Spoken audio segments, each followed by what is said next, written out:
Ayan. Meta 3. Ayan talaga. Kanina nga, kasi maayos yung kape natin. Maayos yung kape sa mga hotel na yan. Napaka-hyper down natin. Yung mga kasama ko sa panel, syempre, 9 p.m. na yung talk namin eh.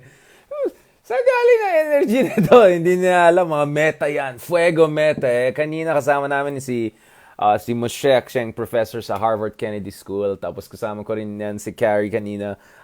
She's a member of parliament sa Singapore. No? So meron panel kami kanina ng mga, kumbaga mga people who are thinking about or already part of the kind of young political leaders or leaders dito sa Asia. So we had very interesting back and forth conversation and dyan na naman tayo mga kameta eh. Ako na naman, there are three things to talk about. Asia is three speed. One speed, we have to talk about nations that are institutionally robust but democratically restricted. There are countries that are dynamic in terms of their political freedoms but are institutional vulnerable. Yan na naman tayo. Tapos nag-usapan Macron, ayan tuloy yung isang kasama ko, born siya in Mexico, tapos nagtuturo siya sa US, pero nasa France din siya based. So parang ito na. So ako tanong ng tanong sa iba't ibang countries, respond naman siya. I raised Macron, may response siya. I raised Gustavo Pero in Colombia, I talk about Latin America, etc. Nag-respond din siya. So yan, nakahanap tayo ng katapat natin.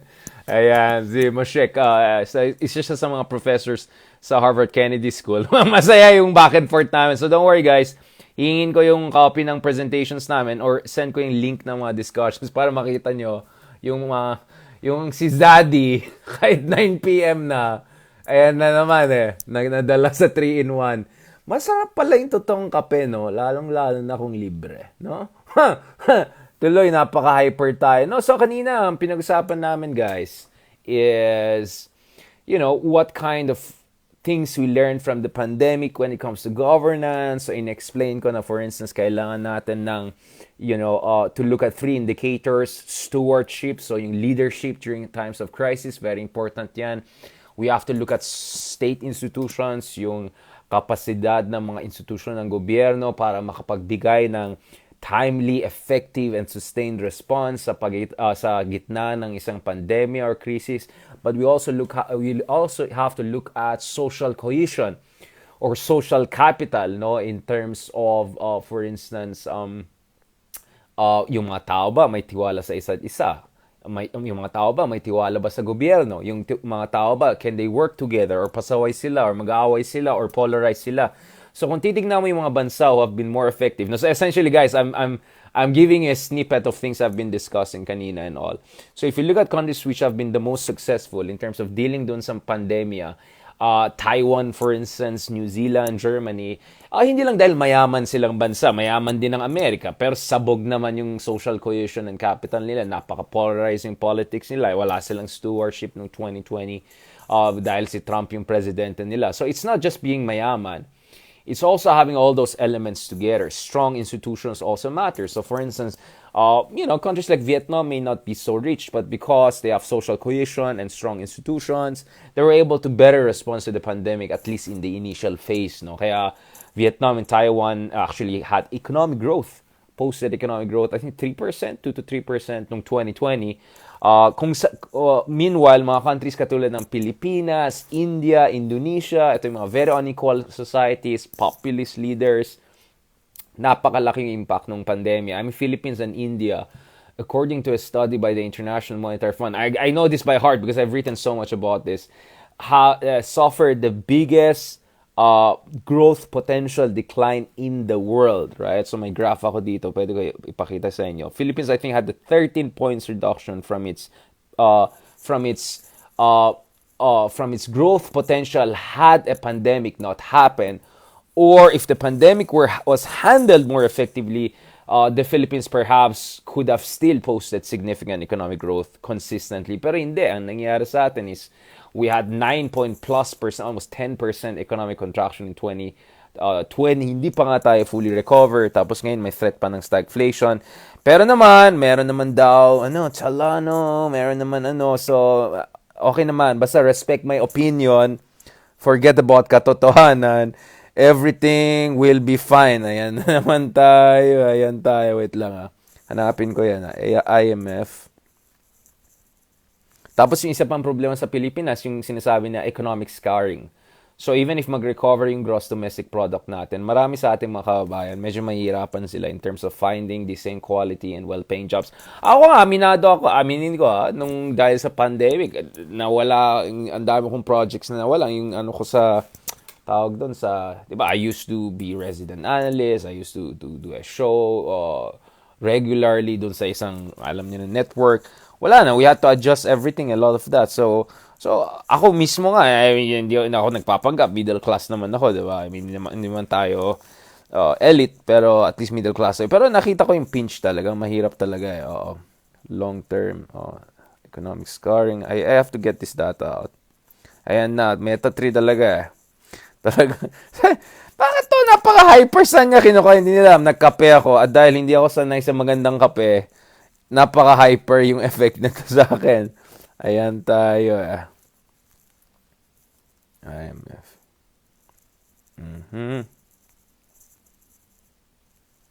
Ayan tayo Kailangan ko ilabas to.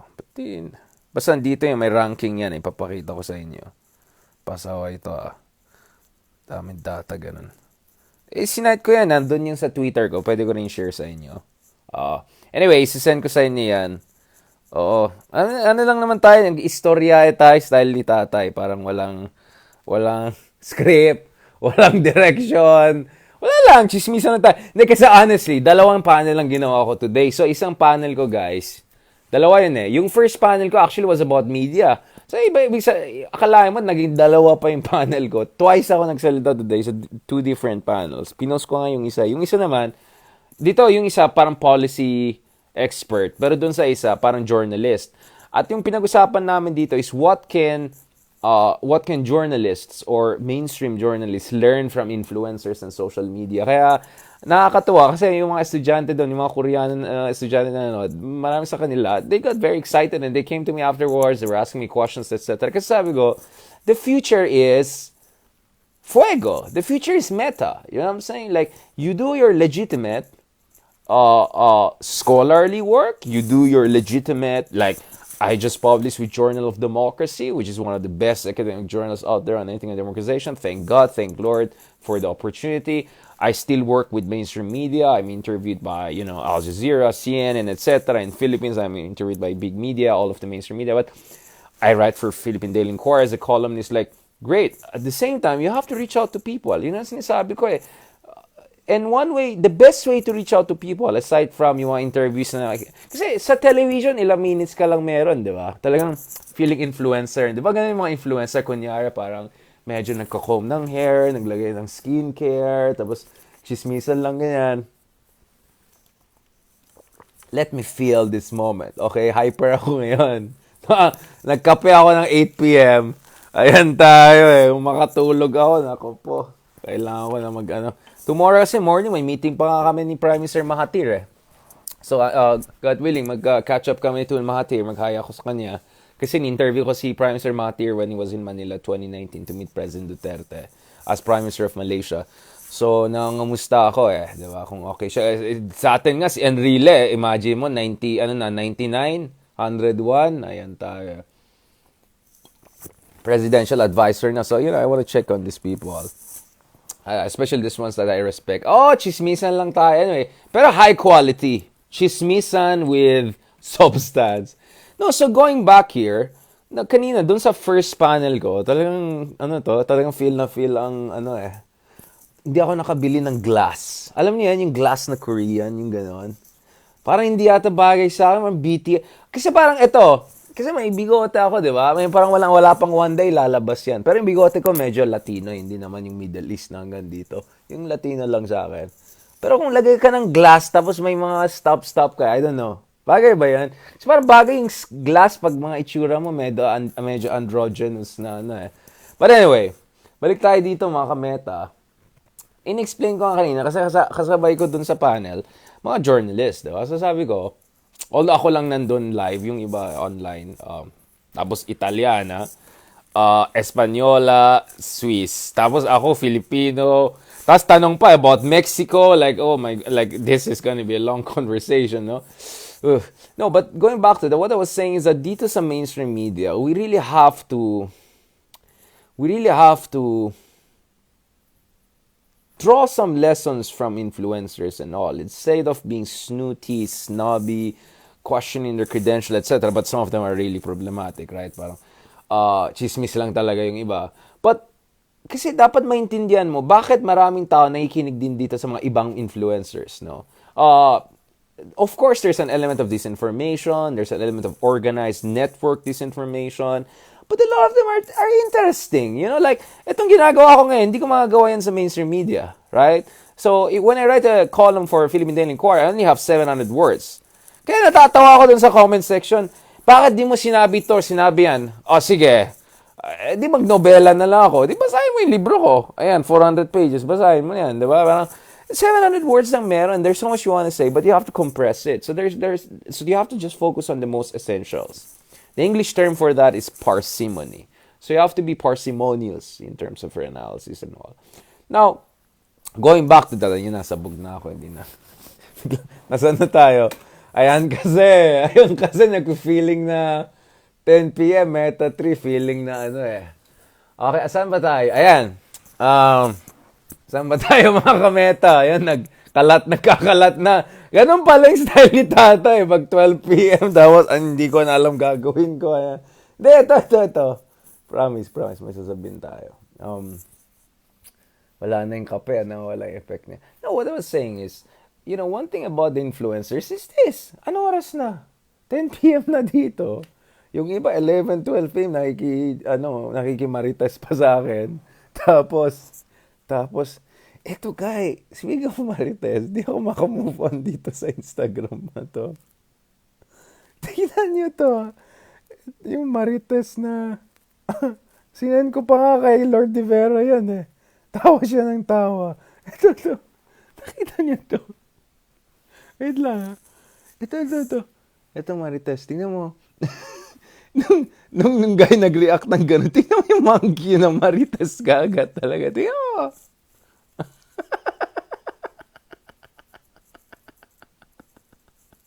Parang gusto ko lang ganong kasama. Na?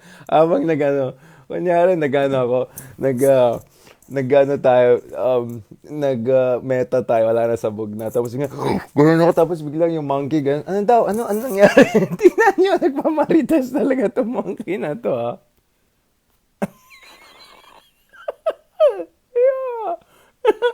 Love na love ko talaga itong gagon to. Tingnan mo talaga, nagmamarites siya eh. Ang bilis eh, pag gano'n ka. Uy, ano yan, tol? Tol, ano yung latest, tol? Tolits. Nagtotolits ka agad. Walang iya talaga itong mga to.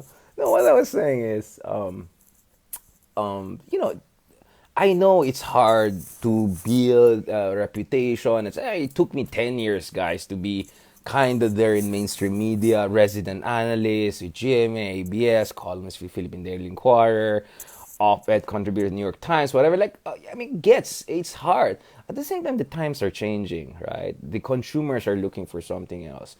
People want something more live. Tignan mo dito sa live natin. Kitang-kita niyo yung aking mga imperfections, right? Kung minsan si Zaddy ay medyo daddy na, hindi na siya ganun ka-Zaddy or hindi na siya ganun ka-BTS. Nakikita naman yung imperfections natin.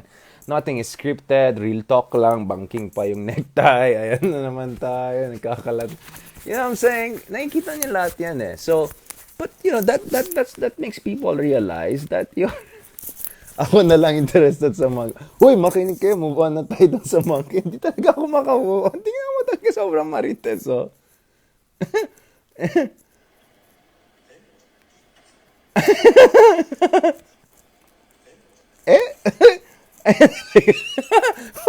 Hindi ako makamove on dito. Pagtingin ko lang, parang gusto ko ng monkey. Ayan tayo. Ay. Uy, ano yung latest? Uy, ano yan ang pangit siguro ng podcast natin kung in-upload ko to sa podcast na napawalang kwenta, sabi na, okay ba to? Hindi naman sober yan, nagkape lang ng sobra, tapos sabog na. Alam mo, marami kang energy, pero pagod ka actually. Kasi artificial yung energy mo, tapos sabog ka na magsalita, pero marami ka pa rin energy. Ay, parang may pagkatatay style. But okay, sorry. Anyway, what I was saying is, like, kanina nga pag mga introduction sa akin, academic, columnist, policy advisor, so I go, oh, please add vlogger too. So, man, nalalagay ko ng vlogger. No, because that helps them to appreciate where I'm coming from. When I'm explaining, what you need is authenticity, real talk, spontaneity, interaction, you know what I'm saying? Instantaneous interaction and feedback, yung mga ganon. Yan ang meron tayo, wala na. Instantaneous, ganun. Ayan na. Okay, mamaya na tayo mag-ayos bago maging mukhang mali ang lalabas dito. So and then, the other thing is, I don't know, I mean, we have more people who are legitimate journalists, mainstream journalists, but they're also doing pretty okay stuff online. I mean, we have great friends of mine are Anchor, but at the same time, they have YouTube channels, etc. It looks fine. I know, gusto kong tanggal ito. One second lang. Ayan, masira. Okay. Ayan na. Ano na, naging mukha na akong, Cubano. You do not talk to me, okay? You look at me. Parang Cubano, Italiano, yan, okay. Ayusin ko pa to. Mali yung pagkatay ko tuloy. Yan kasi, influencer, pero walang production team. Kaya medyo may mga... yeah, so, basta anyway guys, marami na yung pinag-usapan. So, as you can guess guys, walang saysay itong conversation natin ngayon kasi I think it's too late for us to have, maybe tomorrow, let's try to have this proper conversation because honestly, I wanted to talk about more seriously dito yung situation ng Ukraine at saka yung situation sa also Japan, of course, with the funeral of Prime Minister Shinzo Abe. So as you may see, interesting. So lumabas. So I'll post yung articles ko on Shinzo Abe para you can see that because I really want to analyze yung impact ni Prime Minister Shinzo Abe in terms of strengthening us, the weaker countries, in terms of developing our defensive capabilities. So paki-check yan sa Al Jazeera English. So ito yung column ko dyan. Shinzo Abe may be gone, but his legacy lives on. No? Also an inquiry may pinost ako. So I think we need to talk about a little bit about Abenomics, talk about Japanese infrastructure investment in the region. For instance, Japan has more infrastructure investment in Southeast Asia than China under the Abe time. Yeah, and a little bit also about OPA, South Korea joining things. So, yun nga, ang dami kong gustong pag-usapan kasi grabe yung schedule at hindi ko alam, kasi you have to give justice when you're gonna discuss something, it has to be discipline, focus and all. Oh, and then by the way, marami nagko-comment na nakakapos sila dun sa discussion ko sa Sri Lanka kahapon at saka development at saka also dun sa issue ng Korea. So please don't worry, we'll have more focused discussions and then what I'm saying is that at least ayoko yung isipin nyo na porkit may mga iba tayong ginagawa or porkit nasa abroad na naman ako, kakalimutan ko kayo. That's not true. By the way, meron tayong update kanina, no? So, Sri Lanka's president appointed Prime Minister Ranil Wickremesinghe as the nation's acting leader. So, tumakas na po. Mukhang tumakas na po yung presidente yung Rajapaksa na yan. So, may pagka-EDSA rin nangyari. But of course, as I said, the situation is quite different. Not exactly the same, but there are elements there. But clearly, if you look at it, Sri Lanka could have avoided a lot of its crisis today. I mean, they used to be a relatively wealthy country, at least by South Asia standards, if they didn't rely on such a trapo family. In fact, may term na dyan. Ang term dyan is familocracy, right? Familiocracy, right? Hindi na dynasty, pero familiocracy. So there's some discussion about it. Parang dami naghanap sa akin bigla. Ayoko nga umalis eh. Gusto ko mag-meta. Gusto ko mag-meta nga. Priority ko tong meta. Hinahanap na ako ng mga ibang kasama ko. Gusto nila makipag-meetings and mag-marites sa akin. Napansin nyo, medyo solo ako parati. Gusto ko na mag-isa. Mas masaya parang mag-meta kaysa mag-chismisan sa iba. Kasi baka... Anyway. So I wanted to discuss also in detail what was the legacy of Shinzo Abe and what will happen to Japan in the coming years. But also, ano magiging impact nito sa Southeast Asia, no? Uh, so what is Kishida gonna do? And as you know, Japan can provide some balance against China. Kasi ang problema sa atin is masyado tayong, pag nag-iisip tayo, it's just US versus China. But it's actually a more multipolar order here in the region. I think Japan can still make a lot of difference. And Japan can be a much more autonomous, constructive force for good in this part of the world. I think Korea can also play a more important role. So kanina umaga, nag-speech si President Yoon, bagong president ng Korea, and he said that Korea now is a global force, is a global player. It can do more in the region. So let's see also what Korea is gonna do. So ito yung kanina speech ni President Yoon, right? So he wants Korea to be the pivot of the Indo-Pacific, right? The pivot state, the global pivot state. So let's talk about Korea and Japan because we always talk about China, US, China, US, China, US. But there are many other players in this region we have to talk about. We also have to talk about Australia. We also have to talk about India, right? Or even Indonesia and some of our neighboring countries who are also have a lot to contribute. So if you read my book, The Indo-Pacific, in the last chapter there, I talk about rhizomatic political order, whereby you have multiple interlocking spheres of influence rather than just two superpowers. So let me connect that to you because for me, I'm going to use the term that I deployed in a number of works, and I was quoted by for that also in the book of a good friend of mine, Sebastian Strandro, in the Shadow of Dragon's Shadow. Japan is a stealth superpower. It is an economic superpower. It's still a cultural superpower, but because it has constitutional restrictions on projecting power, we kind of tend to look at Japan as, oh, ano lang yan, addendum lang na Amerika yan. But actually, Japan is a huge force on its own terms. Also, Korea, it's a small country, South Korea, like half of the population of the Philippines, barely half. And yet, Korea is one of the biggest economies, biggest producers of defense equipment, etc. So, a lot Korea can do. And neither Korea and Japan are excited about the Chinese-dominated Asia. So, they want to make sure they also contribute. So, we'll discuss that more, okay? Kayo talaga, parang dun lang kayo dun sa monkey kanina. Pero talaga yung, di ba? Sobrang maritas talaga.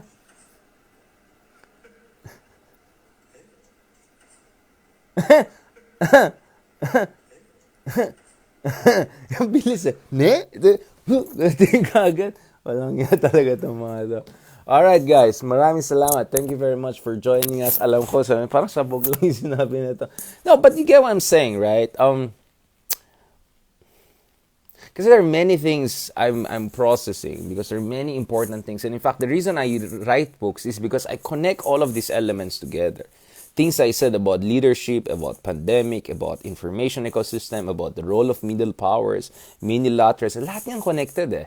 This is really essentially the political chessboard of the 21st century dito sa Asia. So yun ang mga dinidiscuss natin po dito. Alright, thank you na nga ako. Matulog na lang kayo. Ay, kasi 1 hour ahead pala ako. So fresh pa kayo. Ako yung hindi na fresh. Ayan. Kahit na nga ako nababalik ako eh. Thank you kay Beth Fiala. Thank you very much. Ayan, na-miss daw ako si Niger. Wow naman. Ayan na. Thank you kay Katrina Frias. Wala yata siya kanina nakahabol. Si Shirley Padeo. Si Sam Dupalco. Yun ah. Si Vilma Alberto. Yun ah. Si Fanny San Miguel. Si Maria Esmeralda. Ayan, nakabalik si Maria. Nasaan na si Ma'am Jocelyn? Ay. Yung iba, oh, mamaya balik ka. Ito yung advance deposit namin. May ganun talaga may advance deposit. Okay po, babalik ako. Don't worry. Na-pressure tuloy ako yan kay Teresita Lahara. Ayan si Ma'am Jocelyn. Sabi niya, sobrang energy mo from the coffee. Ayan, I'm feeling na nagda-down na ako bigla eh. Ayan, masarap talagang real coffee. Oo nga, masarap talagang real coffee. Actually, no sugar, nothing. Just pure black coffee lang ginawa ko. Nag-dinner naman tayo. So, yeah. Thank you kay Dian Liasos. Tingnan ko nga kung may energy pa ako. Kailangan ko mag-jog yata. Gusto ko sana mag-jog. Kasi medyo exhausted na tayo. Salamat kay Vilma Alberto. Thank you kay Yang Memon. You know. Si Mike Camacho Roas, ang daming hanash. Joyun Jong Yong Yo. Ano yan? Pangalan ba yan ng ano? Yan, may mga team libre na naman eh. Nakaabot din, sabi ni Vilma. Yan, okay sa damas, kay Jane Serrano. Saan ba kayo galing sa Japan? Saan sa Japan? Ayan, friends natin dyan from Hong Kong. Joining us si Tina Bernardo.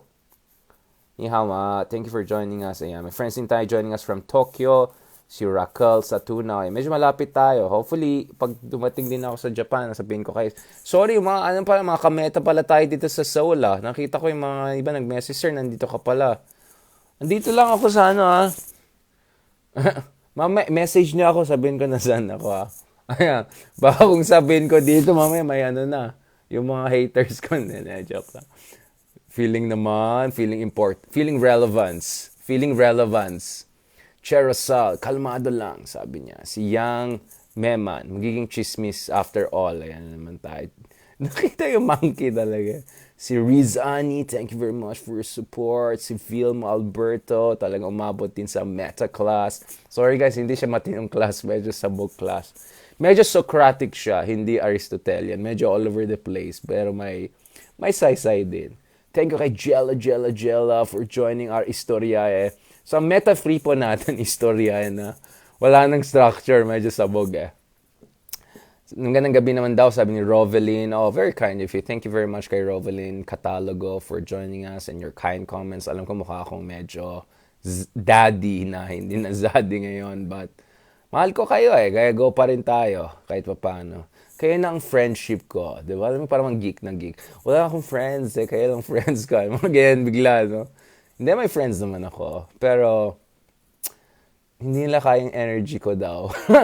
Nasa stress sila. Mato si Richard. Yan, magmaritas lang tayo dito. Lilibra ka daw ng mga Pinoy dyan. Sabi ni Jella. Sige po. Para naman hindi lang 3-in-1 ang mga kape ko dito. Yan, si Z Gretzky joining us from Silicon Valley. Talaga Silicon, pakiano naman with Meta. Patasin sana yung ano ko. Ayan tayo. Ayan. Zaddy Fuego, sabi ni Naomi Tsablare, very kind for joining us. Ayan, si Mark Desacula. Is that correct? Si Mark, yeah. Thanks daw, very informative. Sorry, I know medyo kalat yung usapan natin, but I hope you understand, tao lang po ako. Kahit Zaddy ako, tao lang ako eh. O nga, parang kung naging presidente ako, diba? Tapos pagod, tapos kailangan ko magbeta ulit sa gitna ng gabi. Sige, bigyan mo ng notes ko. Dapat may bongo din ako. Bigyan mo ng notes ko. Bigyan mo ng notes ko. Ayan naman tayo. Mia Fresnido, Rizani, thank you for your support. Yan. Ayan na naman tayo. Ang hindi ko nakaintindihan, yung si tatay nagbibigay ng speech ng midnight pero nire-release sa umaga. Parang what? Ano yun? Meron kayong shift? Parang siya yung night shift, kami yung morning shift. Ano ba yun? At least ito si Bongbong. Medyo medyo official time ang operations, hindi ano. Ayan tayo. Rosemary Lotlot, yan. Thank you very much. Yan. Grabe ang tawa, sabi ni Naomi. Kasama yan sa package deal, guys. You should meet me. Alam mo, kanina, nag-Alaskador ako. I regret it. Di ba may pinost kasi ng Tatler? Kaibigan ko actually mga yan. May pinost ng Tatler dun sa founder ng Angkas na nandito sa conference na yan. Tapos, guys, Angkas founder in this conference and we're like Zelensky, Michelle Obama talking.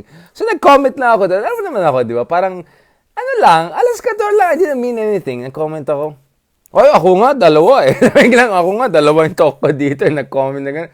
Biglang nagdagsan yung mga tao, yung mga grabe yung mga comments doon. Kaya let me apologize to my friends in Tatler. Sorry, I was just kidding around. I mean, hindi ko naman sinasabi na may pagka Elon Musk ako na nagte-troll lang minsan without really meaning to. But, I'm not that dense, let's put it that way. But, honestly, so, dinalit ko na lang, okay? Sorry. So, sorry to my Tatler family. I look forward to our interviews again. Alright? Yes, on the record, I had not one but 2 talks dito sa Asian Leadership Conference. Thank you very much. I'm grateful for that. Hindi ako nag-iabang. I actually feel extremely grateful and privileged. Yun lang. Kasi, Angkas, founder, talk. So, dalawa yung talk. Pang ano lang yan. Pang Alaskador lang. But I didn't mean it. So, sorry talaga. Sabi ni Jella Jell, ako na lang kaysa si Monkey. Monkey. Diba? Not, neta, nabi, nabi. Tapos gumana siya yung Japanese. Nata! Yung talagang bilis ng, ni Marites ng monkey na yan eh. Alam niya may, huy, Marites ka agad dito eh. Yan. Ayan tayo eh. Ayan na naman tayo. Diba? Chill lang. Ganito guys, life is hard. Okay, let's get serious guys. Okay, ito mag-drama na ako. Ano na ako, sleepless in soul. Mag-drama ako. So, I'm lonely. It's sleepless in soul. Ganun. Sorry na ma, alam ko yung nanay ko, anak. Pinaaral ka namin, nag-aaral ka sa UP, nag-aaral ka, nag-grad school ka, tapos ganyan lang style mo. Umayos ka naman.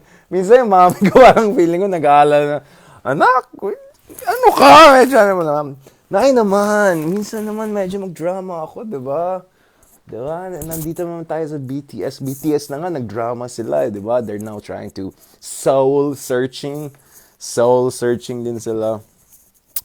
So yun, no, honestly, like, what was I saying? Sabog na naman, pagod na. No, I mean, mahirap talaga ang buhay. I mean, honestly, I didn't even know I could make it here. Kasi ang hirap guys dito sa Korea, mag-PCR test ka bago pumunta. Pagdating mo, PPCR test ka ulit. May speakers kami ng kasama na positive sa PCR, nasa room pa rin sila. Hindi sila makalabas. I mean, thank God I was able to clear it on all. But it's really stressful traveling now, guys. Nakaka-stress. I mean, daming stress. You know, hindi lang visa. Siyempre, third world country tayo na. Walang yung, na to, hindi ako binigyan ng multiple entry. Multiple entry na nga ako dun sa mga pinaka-social na, ayoko na magsalita. Single, lang binigay sa, apply ka pa. Gusto pa nila yung original, this, original. But excuse me. You should be happy I'm visiting your country. You know what I'm saying? Like, it's not like I'm like, whatever. Okay, you know. But the guys, mahirap, stressful. I mean, that's just logistics. I mean, there's so many things. I'll be honest, I'm worried about the stagflation situation. If the interest rates continue like that, kawawa talaga tayong lahat, guys. Kanina, meron kaming talk dyan about Ukraine and Russia. It doesn't look like there's gonna be a truce anytime soon. I hope I'm wrong. I really hope I'm wrong on this one. It looks both sides are really stubborn. I mean, of course, Ukraine has a right because they're resisting invasion. But the other side too, parang, I don't know, they're trying to push their luck and all of that so that they can better. I don't know, man. I mean, I'm worried about the food situation, the food security situation. Dito nga na Korea na napakayaman na bansa, worried na sila sa inflation. Because their inflation is like twice the normal level. It's like usually 2.5, 2%. And then it's like 5.5 plus 5.4%. And then their economic growth is slowing down. So Korea nga na napakayaman na bansa, hindi naman level ng Switzerland or Qatar, ganun. But it's a rich country. But sila, nakikita ko, they're worried about their economy. They're worried about their democracy. They're worried about their safety. And I'm saying like, wow, kung Korea na nga napakano, worried, di paano na tayo, di ba? Pero guys, respect my opinion na lang. Bahala na si Robin Hood. Robin Hood eh. Actually, officially, Robin Hood yung pangalan talaga ni Kuya. No, so, and there's a lot. I mean, of course, I'm sure yung iba sa'yo, my love life issues, my family issues. I mean, there's so many things to worry about. Kaya you guys, we have no choice but to be strong. We have no choice but try to find beauty in even the smallest things possible, to find meaning in even seemingly shallow things, right? Because every blessing we have, we should count it. We live in the age of uncertainty. If I'm going to write a big philosophical book, the title will be the Age of Uncertainty, right? I mean, like, there's so much uncertainty. Hindi mo alam kung jowang mo, baka may unfriend ka sa Facebook. Hindi mo alam kung yung ex mo biglang hinahanap ka. Hindi mo alam kung yung boss mo, you know what I'm saying? Hindi mo alam si tata, yung mga ganyan. Hindi mo alam si ganito, gising na. Hindi mo alam yung giyera. I mean, we're worried also with the situation in Taiwan. We're worried the situation in North Korea. Yung situation sa West Philippines Sea. Ang daming mga moving parts. So, the term there, a classroom, itong term dyan, imponderables. Right? This potentially, black swans to eh. Remember, what are black swans? rare, unexpected events which have massive consequence. They upend the whole system. Ang tawag ko nga dito, gray swans because we kind of know what are these issues. We're not totally ignorant about them. They're more like known unknowns than unknown unknowns. But still, man, there's so many of them. So, dito nakikita mo yung mga leaders nila, stress sila.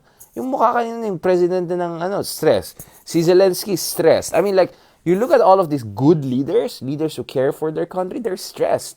Because they care about their people. Pero yung mga leaders na tamad, na alam mo na, mukha silang happy ngayon.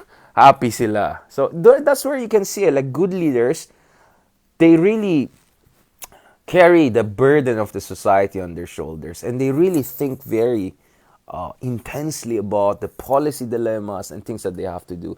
And dito sa Korea, whether from the left or the right-wing parties, whether it's Moon, whether it's Yoon, all of these people, like you can see the burden of responsibility. You can see the burden of responsibility. It's wearing on them, right? They might try to put smiles here and there, but you know these people are constantly thinking about what they should do about their country. Nung kausap namin yung representatives from Korean Federation of Industries, ito yung mga Samsung, LG, Hyundai, sila na nga, they're at the top of the world. They're beating even Japan. Pati sila, worried sila. What are we gonna do next? How are we gonna compete with China? What about the next phase? What about supply chain disruptions? Ganun. Tapos sa Pilipinas, yung mga trapo natin. Anong sabi ng isa? Sarap ng buhay, yung absent sa ayan tayo. Alam mo, yung mga ganyan, they will never win any office in countries like Korea. Right? In countries that have standards, have high standards, in countries whereby they demand competence from their leaders, clowns don't make it to office. I'm sorry. They don't make it to office. I mean, even President Yoon, who's kind of seen as kind of Trumpish figure, this guy was chief prosecutor. He's a top-level lawyer. And this guy had some deep thinking about foreign policy, Indo-Pacific strategy, supply chain. So that's the quality of leadership dito sa Korea. And they're still worried. They still think it's not enough. They're still complaining. And then ako parang, sa Pilipinas nga, Basta, respect my opinion. Alright? So, in my own small ways, right, I think very deeply about these problems and all else. Yes. Thank you kay Christina Merin for your support. So, it's exhausting. Actually, to be honest, the past 3 nights, medyo nahirapan ako matulog. Kasi biglang dami ko naisip Kasi malayo na ako sa stress dyan sa Pinas. Biglang, kaysa maging relax ako, lalo parang, oh my goodness. Parang suddenly you see the picture even more broadly. Like, ang daming ganito, ang daming ganyan. Right? So, sometimes, when you are far away from something, you have a clearer view. And sometimes you see more points of vulnerabilities and trouble. Sabi ko nga, kung mga Koreans and Japanese and Europeans who have really good leaders are worried, then what about countries na ayan na naman tayo. Lamano. Kamusta na, Antmano. Ayan tayo. Alright, thank you very much. Ayan, talaga mga keep safe, sir. Keep safe din kayo dyan. Thank you kay Naomi. Very kind. Ang dami pala nag-comment habang marites lang tayo dyan. But I hope you guys understand what I'm doing here. No, hindi lang tayo nagpapakyut dito. Alright? Hindi lang tayo nagmamarites dito. Although nagmamarites naman talaga tayo, hindi maiwasan. Pero, gosh, if you really care about something, it's hard. It really wears you down.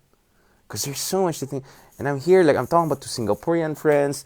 Kanina kapanan ko, member of parliament sa Singapore, we're talking about well-being, health, mental health, about infrastructure, welfare, gender relations. And it's like, sa Pilipinas nga, ang inisip namin, kung si tatay ba?